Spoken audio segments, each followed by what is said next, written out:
तुमच्या computer skills upgrade करायच्या आहे? दिशा कम्प्युटर इन्स्टिट्यूट घेऊन आले आहेत महा डिस्काउंट ऑफर. आता कोणताही कोर्स करा फक्त 1800 रुपयांमध्ये. देशभरात पेट्रोल डिझेलच्या दरात वाढ सुरूच. पेट्रोल 87 पैसे तर डिझेलच्या दरात 91 पैशांची वाढ. 10 दिवसात तिसऱ्यांदा इंधन दरवाढीचा फटका. नागपूरकरांना इंधन दरवाढीचा मोठा फटका. पेट्रोल थेट 109 रुपयांच्या उंबरठ्यावर. मुंबई पुण्यात देखील इंधनाचे दर कडाडले. दिल्लीत सीएनजीच्या दरात पुन्हा 1 रुपयाची वाढ. सीएनजीचे दर 81 रुपये 9 पैसे प्रति किलोवर. 10 दिवसात तिसऱ्यांदा सीएनजीमध्ये दरवाढ. सर्वसामान्य मुंबईकरांचा वडापाव महागला. वडापावसाठी आता 20 ते 35 रुपये मोजावे लागणार. व्यावसायिक गॅस सिलेंडर, खाद्यतेल आणि पावाचे दर वाढल्यामुळे वडापाव महाग. दादर मार्केटलाही इंधन दरवाढीचा फटका. फळांचे दर 20% वधारले. वाहतूक खर्चामुळे दादर मार्केटमध्ये भाज्यांच्या दरात काही प्रमाणात वाढ. छत्रपती संभाजीनगरात राजकीय नेत्यांनाही इंधन टंचाईचा फटका. विरोधी पक्षनेते अंबादास दानवे आणि एमआयएम नगरसेवक कुणाल राऊत यांच्या वाहनांना इंधन मिळेना. मध्यरात्री 3 तास रांगेत वाट पाहण्याची वेळ.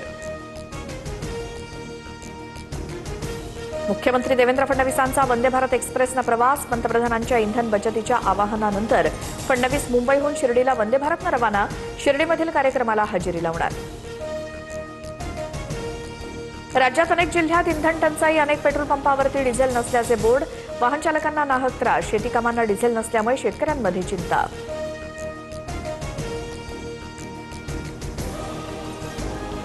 भारताला इंधन पुरवठा करण्यास अमेरिका कटिबद्ध. अमेरिकेचे परराष्ट्र मंत्री मार्को रुबियो यांचं वक्तव्य.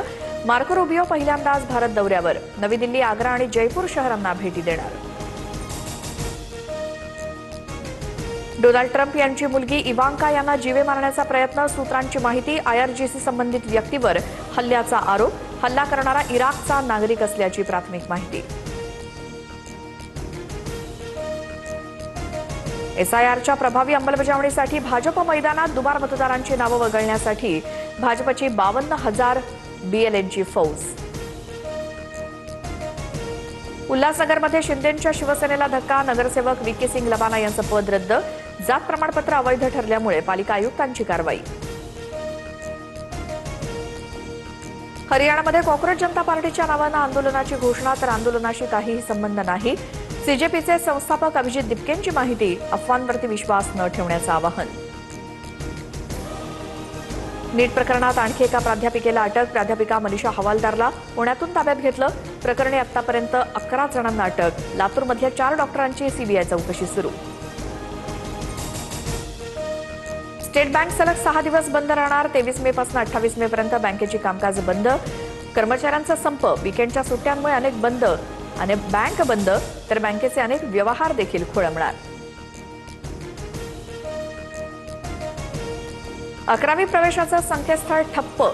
सलग दुसऱ्या दिवशी सर्व्हर डाऊन. 11वीच्या प्रवेश प्रक्रियेला पुन्हा मुदतवाढ. पहिल्या फेरीची निवड यादी 29 मे रोजी जाहीर होणार. छत्रपती शिवाजी महाराज टर्मिनस स्थानकावरती 10 दिवसांचा पॉवर ब्लॉक. मेल एक्सप्रेस गाड्यांची धाव दादर आणि ठाणे स्थानकांपर्यंतच. तर उद्या मध्य आणि हार्बर रेल्वेवरती मेगा ब्लॉक. माटुंगा ते मुलुंड दरम्यान देखभाल दुरुस्तीची कामं हाती. नवी मुंबईत सोमवारपासून 10% पाणी कपात. आठवड्यातून 2 दिवस संध्याकाळी पाणी पुरवठा बंद राहणार. नागरिकांना पाणी जपून वापरण्याचं आवाहन. राज्यात उष्माघाताच्या रुग्णांमध्ये वाढ. आतापर्यंत 232 रुग्णांची नोंद. विदर्भ आणि मराठवाड्यामध्ये उष्माघाताचे रुग्ण सर्वाधिक. नागरिकांना काळजी घेण्याचं आवाहन.